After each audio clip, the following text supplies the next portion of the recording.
A man picks up a branch from the ground and wants the old man gone. When he turns around to look, the branch has turned into a towering tree. Before he regains his thoughts, the old man taps the ground with his cane. Immediately, Ivan grows a tail. This completely bewildered him. Did he really enter a magic world?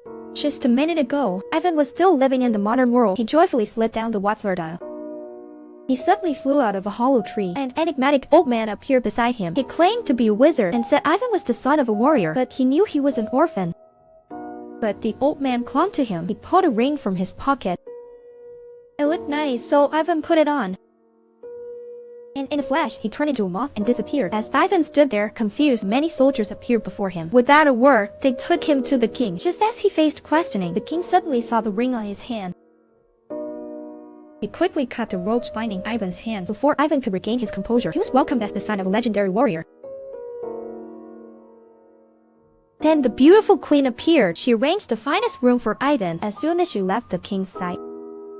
She ordered her men to throw Ivan into the dungeon. Just as he was shouting, he suddenly witnessed a terrifying scene. He saw a prisoner who had been frozen in ice. Strangely, his arms and head were encased separately in ice, yet he could still open his eyes. He could even speak. He claimed to be the Undying King. Strangely, he not only knew Ivan's identity, but also that he was from another world. He told Ivan that to return home, aside from finding that old man to help him, the only way was to find the legendary magic sword. During their conversation, another witch was brought in. The Undying King greeted her, and then continued the story of the magic sword with Ivan. 1,000 years ago, in the magic realm, there was the mightiest wizard. To seek eternal life, he forged a magical sword. Only during the rare celestial alignment, by setting a blue gem in the sword, he could seal his life away. Unexpectedly, his student grew greedy. While the wizard was deeply focused, he caused the rocks to fall, crushing the wizard instantly. He then used the sword to gain immortality. That apprentice was the immortal king himself. He ruled the magic realm for almost 1,000 years. In the end, warriors rose against him. To avoid igniting greed, the warriors removed the crystal from the sword and entrusted it to two guardians. Those two were the king and Ivan's father, but the king never expected this. The queen secretly plotted malice. She transformed all the warriors into stone statues, including Ivan's father, and sent them all to the ocean floor. Thus, aside from the immortal king himself, no one else knew the sword's true whereabouts. The nearby sorceress began to act. She exhaled a cloud of green mist below, instantly awakening a frog from her pocket. The young frog leapt free from the bars. She changed to a human and sneaked in the guard room. She seized the guard's lap, slipped a green pill into the cup. After drinking, the guard instantly collapsed. Then the frog stole the keys, unlocked the cell, and freed the witch. The witch had been caught on purpose to rescue the immortal king. Then the two worked together to shatter the chains bound in ice. When the immortal king's limbs were removed, the pair attached them back onto the trunk. Once the head was in place, the immortal king moved freely at once. After stretching, they had no intention of saving Ivan until he shouted for help in panic. The immortal king remembered to bring him along, but just before leaving, Ivan insisted on getting his stuff back. This unexpectedly triggered the alarm.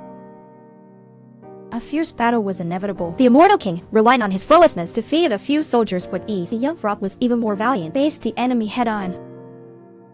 He was trapped in the cell by troops. In the crisis, he pulled out his phone. He took a flash photo of the soldier. Then he scared him with the picture, claiming he'd seized 7 of their souls, taking the soldiers' fear to act. Ivan quickly made his escape. In the end, they all safely escaped the dungeon, led by the sorceress. They hid in an unassuming little cabin. Little did they know, the cabin held secrets. The sorceress pulled a lever, and the cabin brewed chicken feed. Then, it leapt into action, darting at 60 kilometers per hour. But soon they were blocked by the city gates. The only option was to break through. The sorceress dug a scoop of coal. It burned his feet, making him jump around. In a flash, it leapt free at once.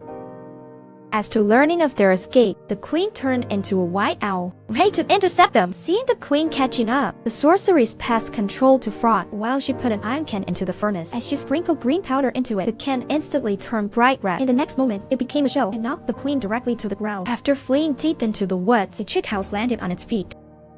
The witch told Ivan to grab some salt. She actually planned to cook him. Seeing the room was too dark, Ivan opened his lighter to search for the spice jar, but accidentally lit the straw above. Thanks to bringing along this useless thing, we won't starve. Looks like something is burning with you. I didn't dare it caught fire by itself. You idiot! But the fire only grew larger. The chick house simply ran away. Angry, the witch struck Ivan with the pen, regretting she hadn't eaten him first. Seeing this, the immortal king stepped in. He indeed found the magic sword's secret.